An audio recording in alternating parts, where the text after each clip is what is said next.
The council chamber fell silent when Admiral Verath began uploading the classified files. Verath stood at the podium, his scaled hands trembling slightly as he manipulated the holographic interface. 300 officers from across the Galactic Council filled the tiered seating, their attention fixed on the massive display wall behind him. He had spent months preparing this briefing, years really, if he counted all the surveillance operations that preceded it. The weight of what he was about to reveal pressed down on his shoulders like a physical force. The first image materialized above the assembly. 5 massive warships hung in orbit over Yavon Prime, their hulls dark against the planet's atmosphere. Streams of fire descended from their weapons batteries, turning the terrorist stronghold below into a smoking crater. The timestamp indicated this had occurred just 3 months prior. This engagement lasted 18 minutes, Verath said, his voice echoing through the chamber. Human forces deployed 2.3 megatons of ordnance across 60 square kilometers. When we reviewed the operation with Earth representatives, they expressed confusion at our concern. They classified this as light fire support. Murmurs rippled through the audience. Verath watched their faces, seeing the same disbelief he had felt when first reviewing the footage. He clicked to the next file. A human news portal filled the screen, its interface cluttered with headlines about political scandals and entertainment gossip. Buried in the international section, barely visible without magnification, was a single line mentioning humanitarian operations on Yavon Prime. The officer next to him leaned forward, squinting at the text.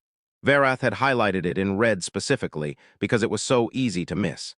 The keepers of the sacred word controlled 17 star systems, Verath continued. They murdered hundreds of thousands over 3 decades. To humanity, they warranted less attention than celebrity divorces. The next image stopped all conversation. A human soldier leaned against a tree, her weapon slung casually across her back, while behind her stretched kilometers of ruins. New Bayan had been a city of 8 million before the siege. Now smoke rose from its corpse, while automated weapons platforms continued firing into the rubble. The soldier's posture suggested someone on a nature walk rather than in a combat zone.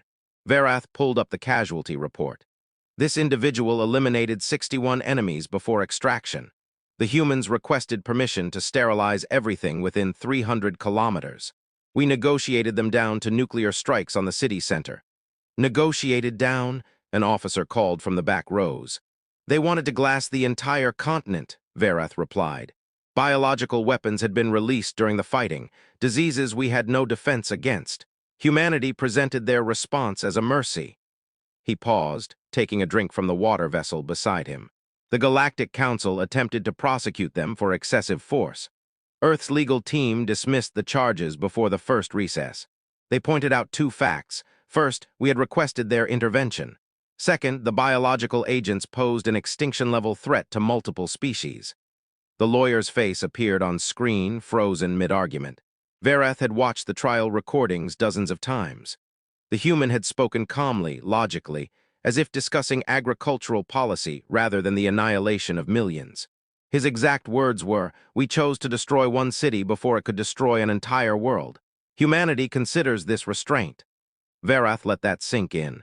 He could see officers shifting in their seats, exchanging glances. A young analyst in the 3rd row raised her hand tentatively. He nodded for her to speak. If the 300-kilometer sterilization zone was their compromise, she began, her voice uncertain, what did they originally propose?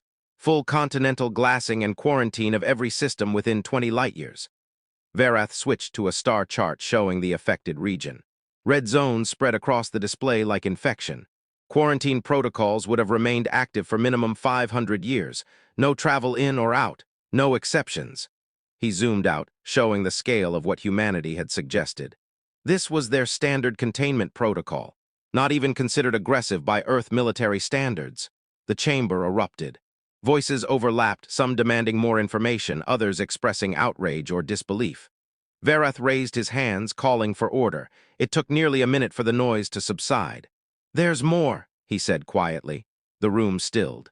The presentation accelerated, images flashing past in rapid succession. Diplomatic meetings between human ambassadors and council representatives. Technical specifications for orbital platforms. Fleet deployments across obscure sectors. Corporate merger documents involving Earth-based conglomerates. Intelligence reports stamped with security clearances Verath had needed special permission to access. Personnel files on human scientists and military commanders. Trade agreements buried in bureaucratic language. Surveillance footage from dozens of locations across Council space. Everything you're seeing is classified at the highest levels, Verath said. Unauthorized disclosure carries capital punishment in 16 member states. But you need to understand what we're dealing with. He stopped on a video file. The Council Intelligence logo appeared briefly before the footage began playing. The view showed a hypergate facility, but one far larger than anything the Council had constructed. Hundreds, perhaps thousands of human warships drifted in formation around the structure. The gate itself pulsed with energy being drawn from the nearby star, which visibly dimmed as power flowed into the massive ring. Audio from the surveillance team accompanied the visuals. Two intelligence officers discussing what they were witnessing, their voices tight with tension. One questioned whether their instruments were malfunctioning. The other confirmed multiple diagnostics. As they watched, the hypergate activated, opening a tunnel that stretched beyond anything in Council records. Not to another system, Verath said. Not to another sector. To another galaxy entirely. The chamber exploded with noise. Officers stood, shouting questions, demanding explanations. Verath waited, letting them process what they had seen. He had reacted the same way during his first briefing. Denial, then anger, then a creeping sense of insignificance that settled into his bones and never quite left. He brought up new files while the chaos continued. Star charts of galaxies beyond the Great Band. Humanity's presence marked in yellow across hundreds of thousands of systems. Population estimates ran into the quintillions. Resource control calculations that made Council holdings look like a rounding error. Humans are present in over 2,000 galaxies, Verath announced over the din. His voice cut through, sharp and commanding. They exert direct control over 34 galaxies. Current estimates suggest 10,000 galaxies have some level of human influence, whether military, economic, or cultural. More images cycled past. Megastructures surrounding entire stars. Fleets that numbered in the millions. Corporate entities with economies larger than most Council civilizations. Research installations studying phenomena the Council's scientists barely understood. Cities built across gas giants and neutron stars. Dyson swarms, ring worlds, artificial planets. We are dealing with a Type 3 civilization, Verath said. To them, 1,000,000 stars represents insignificant resources. 100 light-year quarantine is routine administrative policy. They operate at scales we can barely measure. An image appeared that made even Verath pause, though he had seen it many times during preparation. The Great Rift of Myron hung on screen like a wound in space itself. 10 years ago, it had opened without warning, swallowing a star cluster of 300 suns. The combined scientific resources of 163 species, including human researchers, had worked to contain the radiation that threatened to sterilize surrounding systems. 2 million personnel from across the galaxy worked to prevent catastrophe, Verath said softly. Human experts provided critical assistance. Their technology prevented the death of 15,000 stars and countless inhabited worlds. He switched to the next image. Every officer in the chamber recoiled. Shouting erupted again, louder than before, tinged with panic and anger. Why would they do this? Someone screamed. We trusted them. This is war. Verath let the image remain on screen. A hypergate channel opening from human space directly to Myron, visible just days before the rift appeared. The implication seemed clear, damning. He waited for the officers to exhaust themselves, let them cycle through fear and outrage before bringing up the final piece. The screaming stopped instantly. The new image showed a creature that barely resembled anything biological.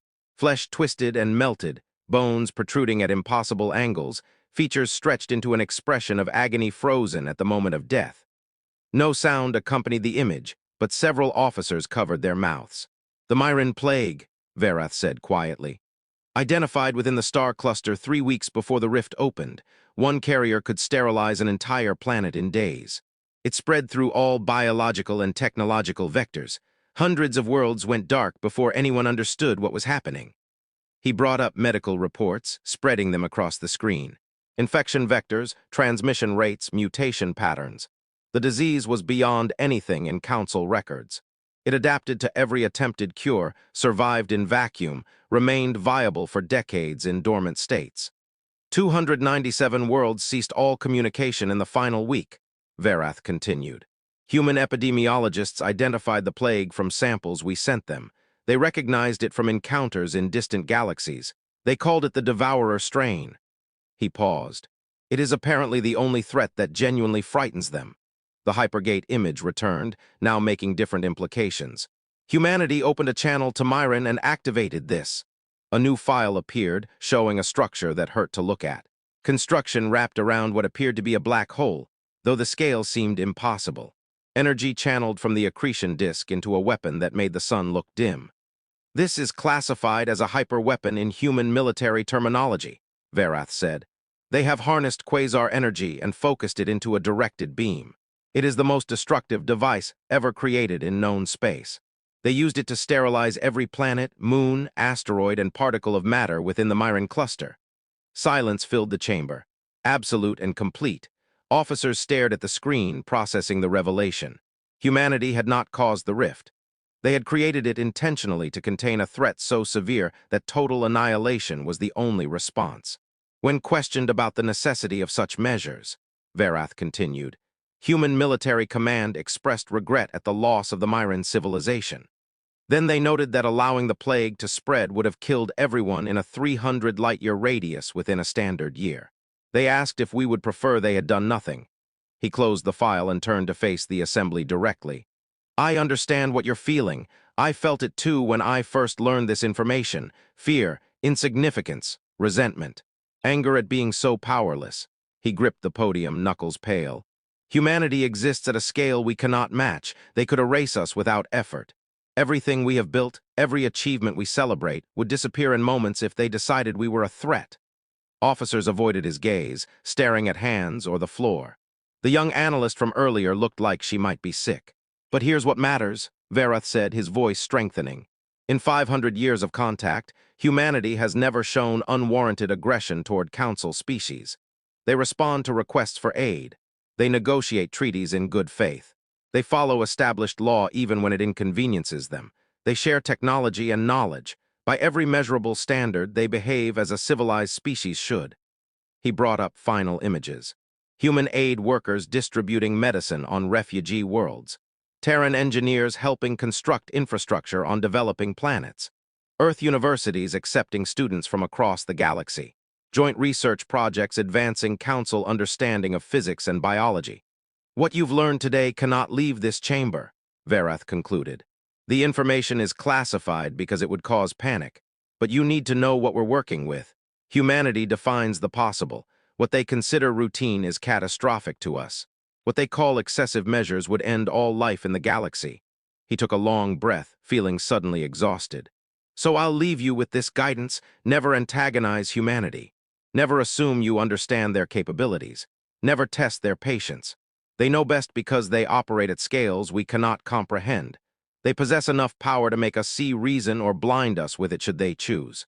Standard human protocol equals apocalypse for us. Their excessive measures equal annihilation for everyone. Verath looked across the assembled officers one final time. Don't bring a cruiser to a quasar fight. Don't make humanity show us what excessive force actually means. Because now you know, we exist only because they allow it. The chamber remained silent as Verath gathered his materials and departed, leaving 300 officers to contemplate their place in a galaxy controlled by beings who measured power in galaxies rather than ships, who viewed million-year timescales as planning horizons, who considered the destruction of entire star clusters a regrettable but necessary response to genuine threats. Outside the chamber, Verath paused in the corridor, pressing his forehead against the cool metal wall. The briefing was complete. Now those officers would carry forward the knowledge that had haunted him for years. Humanity's mercy was the only thing standing between the Council and oblivion. 3 days later, the Council convened in emergency session. Verath stood at attention while the high speakers debated policy changes in response to his briefing. Some advocated for increased military readiness, as if their fleets could somehow matter against beings who casually destroyed galaxies. Others suggested diplomatic overtures, offering humanity greater influence in Council affairs. A few, the ones who truly understood, argued for maintaining the status quo and expressing gratitude that Earth seemed content with its current relationship. High Speaker Torvin, a wizened diplomat who had negotiated with humans for decades, ended the discussion with a simple observation. "We have two choices," he said, his ancient voice carrying across the assembly. "We can accept that humanity operates beyond our comprehension and continue our partnership in good faith, or we can panic and make ourselves appear unstable, potentially problematic." The vote was unanimous. The Council would implement new protocols, immediate response to any human requests for assistance, priority status for Earth diplomatic communications, and most importantly, a standing order that no Council military action could be taken near human interests without prior consultation. Several species offered to establish permanent liaison offices on Earth itself, a gesture that had previously been considered politically sensitive. Verath received new orders a week after the vote. He was to command the Council's first dedicated human observation fleet, not as spies, but as official partners in joint operations. His mission involved coordinating with Terran forces during humanitarian crises, learning their operational procedures, and serving as the Council's primary contact for military cooperation. It was effectively a promotion, though it felt more like being assigned to study a force of nature. His first meeting with a human admiral took place aboard the Terran vessel Wanderer, a ship larger than most Council stations. Admiral Patricia Valdez greeted him in a conference room that could have held his entire command staff. She was younger than he expected, with the easy confidence of someone who had never questioned her civilization's dominance. "Admiral Verath," she said, gesturing to a chair designed for his physiology. Earth had sent specifications ahead. "I understand you gave quite the presentation to your officers." Verath felt his scales prickle with discomfort. "You knew about the briefing." "We monitor most Council communications," Valdez replied without apology. "Not for intelligence purposes anymore. We learned everything worth knowing about your civilization centuries ago. We do it for safety purposes, ours and yours."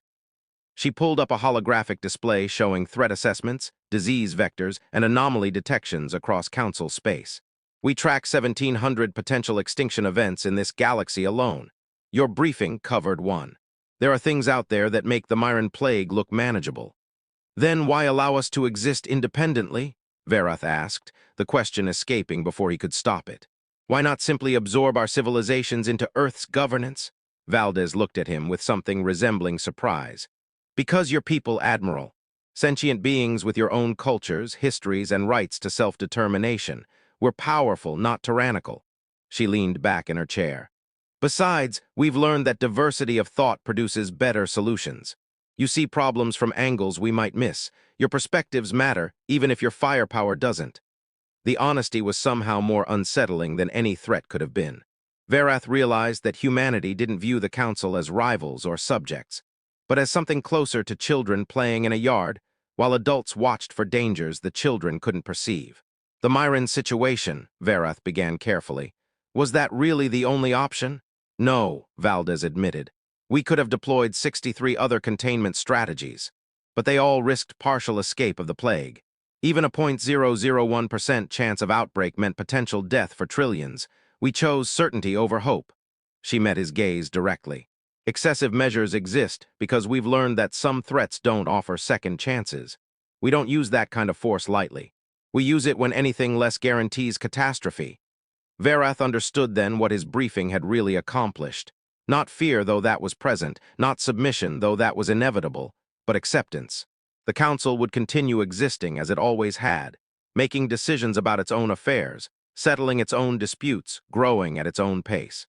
And humanity would continue watching from the shadows, intervening only when extinction loomed, responding with force so overwhelming that threats simply ceased to exist. It was, he realized, the best possible outcome for everyone. The Council maintained its dignity and autonomy. Humanity shouldered the burden of protecting civilizations too weak to protect themselves from galaxy-ending catastrophes. Everyone survived. "Welcome to the Joint Operations Program," Valdez said, extending her hand in the human gesture of partnership. "We're glad to have Council representatives working alongside us.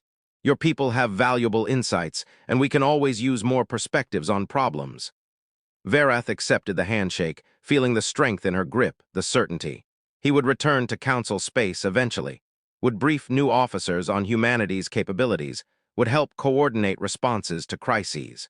but he would do so knowing that the galaxy operated under an unspoken arrangement. Humanity provided protection, the Council provided purpose, and both sides pretended the power differential didn't make the relationship fundamentally unequal. It was mercy, it was pragmatism, it was excessive measures applied to the problem of coexistence itself, and it would continue working precisely, because nobody on either side questioned it too loudly.